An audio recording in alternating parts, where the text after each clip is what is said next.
Now we head to Kenya, where a horrific case has been making headlines. A case involving a serial killer. On Friday, 8 dead bodies were discovered in a quarry. This was a quarry used as a dump site in Kenya's capital, Nairobi. 8 bodies were discovered there. All of the victims were women and their bodies had been dismembered. This led to public outrage. Kenyans were alarmed and afraid. They wanted to know who was behind these murders. The police made a breakthrough today. They arrested a man who confessed to the murders. And not just of the 8 people who were found, the suspect confessed to killing 42 women. Here's our report. On Friday, the Kenyan police found 8 bodies. These were discovered at a trash-filled quarry in the Mukuru neighborhood in Kenya's capital, Nairobi. The discovery led to fear and confusion. 6 bodies were recovered in the morning and now 2. That's 8 in all. We don't know whether they were among the people who were abducted during the protests. Since most of them are women, we are also not sure if this is a case of femicide or not. This site has a history of bodies being dumped. The location of the bodies led to speculation. On July 6th, another body had been discovered at a different quarry. The body of a student, Denzel Omondi. Omondi had been protesting against the government, against Kenya's recently overturned finance bill. When his body was discovered, people thought he had been killed during the protests by the Kenyan police.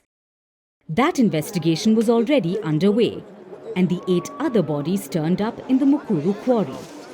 Then a 9th one was found there over the weekend. This led to more tensions between the government and protesters. The protesters were pointing fingers at the police again, so they had to work fast to disprove this. And today, the Kenyan police made an arrest. The suspect confessed to have lured, killed and disposed 42 female bodies at the dumping site, all murdered between 2022 and as recent as last day, 11th of July, 2024. Unfortunately, and this is very sad, the suspect alleged that the first victim was his wife. The Kenyan police arrested this man, Jomaisi Khalisia. He is 33 years old. He lives near the quarry in the Mukuru neighborhood, and he has reportedly confessed to the murders. Not just 8, but 42 murders. His first victim was his wife. The police say he killed her in 2022, and he has been murdering women ever since. The latest murder took place last week on the 11th of July. This is how the Kenyan police described the man. It is crystallizing that we are dealing with a serial killer,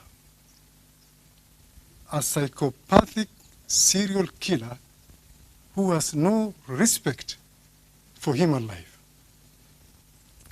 A psychopathic serial killer who has no respect and dignity.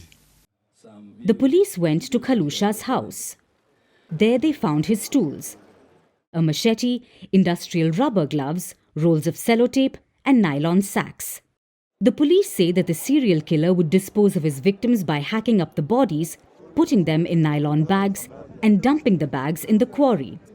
The police also found multiple cell phones and identity cards at the killer's house. The phones are how they found the killer.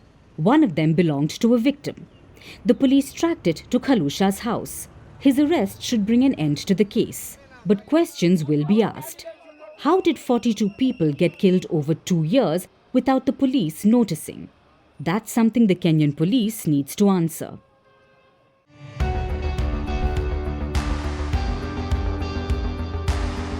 Across continents, one powerful news source.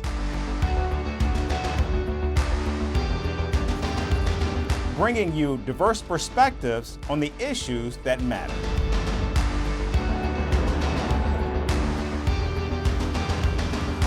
We go beyond the boundaries to give you that little extra about every sporting moment.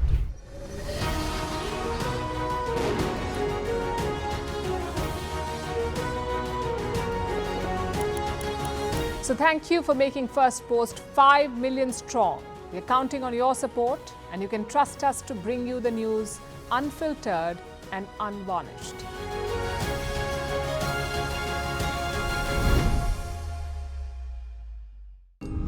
As the world warms, nature's sentinels will rise. As a billion hands will dig deep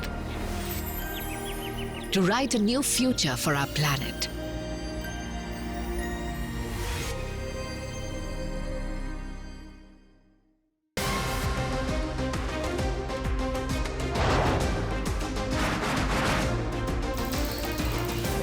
On the show today, the T20 World Cup bandwagon has moved across to the West Indies. What can you expect from this? Hello, I'm Alison Green, coming to you from Durban, South Africa. Today we have a special show.